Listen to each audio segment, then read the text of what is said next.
안녕하세요, 사진작가 이강신입니다. 세기 PNC와 함께하는 온택트 사진 클래스 시작합니다.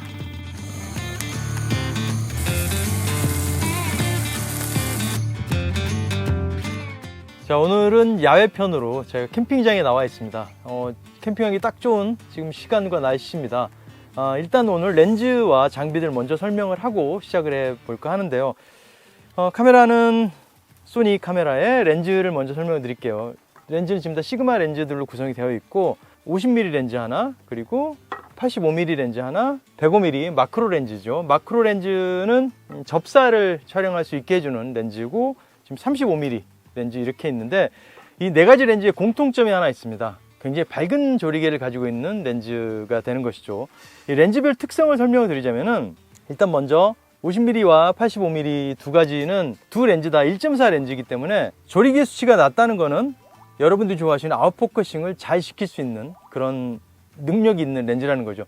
단점은 가격이 좀 나갈 수 있어요. 사람마다 뭐 다르겠지만은 약간 가격이 나가지만은 아웃포커싱 시키고 뭐 아이들의 사진을 정말 예쁘게 담고 싶거나 뭐 내 여자친구나 뭐 아내의 사진을 예쁘게 담고 싶은 분들은 이 두 렌즈가 최적이 아닐까 싶어요. 특히 85mm 렌즈 같은 경우는 전신을 아웃포커싱을 시켜서 촬영하고 싶을 때 추천을 드리고, 50mm 렌즈 같은 경우에는 조그만 아이들 같은 경우는 전신도 가능하고, 성인들 같은 경우에는 상반신 정도의 아웃포커싱을 시키는 인물 사진 찍기 적당한 렌즈일 것 같습니다. 그리고 50mm나 85mm로 좀 아쉬운 화각이 있죠. 와이드로. 아마 캠핑 좋아하시는 분들은 장비를 좀 이쁘게 찍고 싶은 분들이 많으실 거예요. 그럴 때 추천드리고 싶은 거는 35mm 렌즈입니다. 사실 캠핑장에 와서 가장 활용도가 높은 렌즈는 35mm 렌즈가 아닐까 싶어요.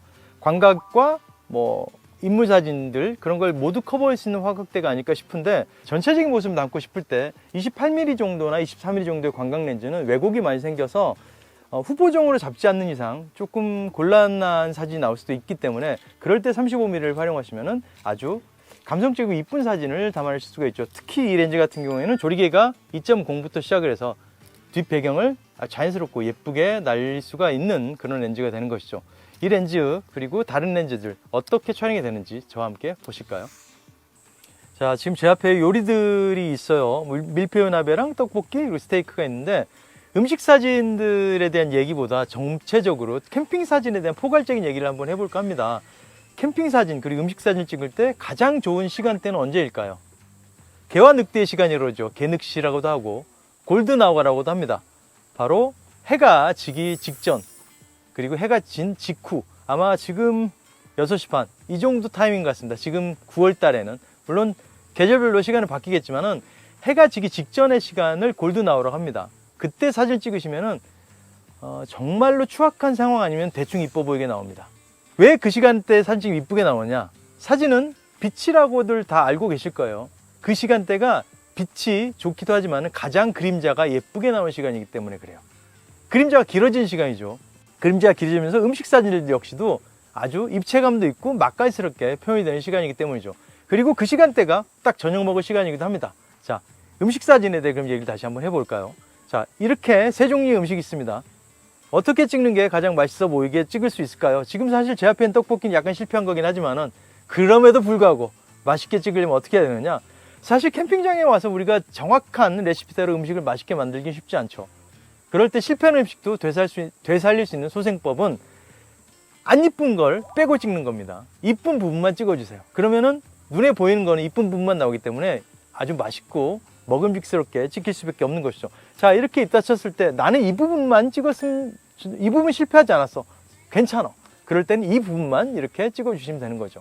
밀푀유 나베 같이 전체적으로 쉐입이 이쁘게 나오는 그런 음식 같은 경우에는 탑뷰에서 전체적인 쉐입을 담아주시는 게 좋고요. 스테이크 같은 경우는 전체적인 쉐입도 좋고 부분적으로 좋고, 고기는 다 질리기 때문에 어떻게 찍어도 맛있게 나옵니다. 그리고 전체적인 모습을 다 같이 담아주시는 그런 사진도 찍으면 좋을 것 같습니다. 그럴 때 유용한 렌즈가 바로 35mm 렌즈가 되는 것이죠. 자, 제가 그럼 직접 촬영을 한번 해보도록 하겠습니다.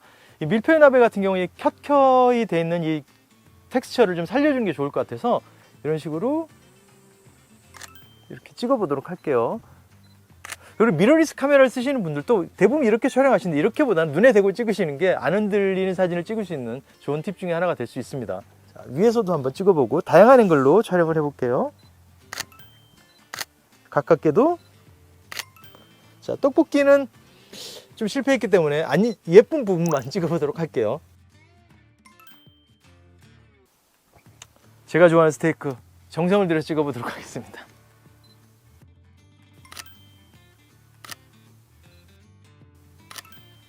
자, 이번엔 전체적인 텐트와 함께 느낌을 담아보도록 할게요. 자, 이렇게 세팅이 되어 있는 상태에서 텐트도 한번 찍어보도록 할게요.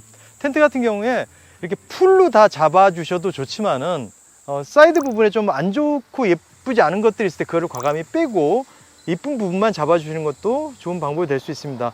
그리고 이렇게 텐트를 찍을 때는 조리개를 조금 올려서 촬영해야 되기 때문에 ISO를 좀 올려서 촬영을 해주시는 게 좋은 사진을 찍을 수가 있게 되는 것이죠. 앵글도 눈높이에 촬영하는 것 말고 이렇게 낮게도 촬영을 해보시는 게 훨씬 좋은 사진을 담아낼 수가 있게 됩니다. 낮게 찍을 때는 이렇게 카메라에 달린 액정을 이렇게 전환시켜서 촬영해 보시는 것도 편리하게 촬영할 수가 있게 되는 것이죠. 포커스를 어느 쪽에 줄 것인지 그리고 뒤를 어떤 거를 강조할 것인지를 결정을 하셔서 하나하나 촬영을 해보시면 좋을 것 같습니다.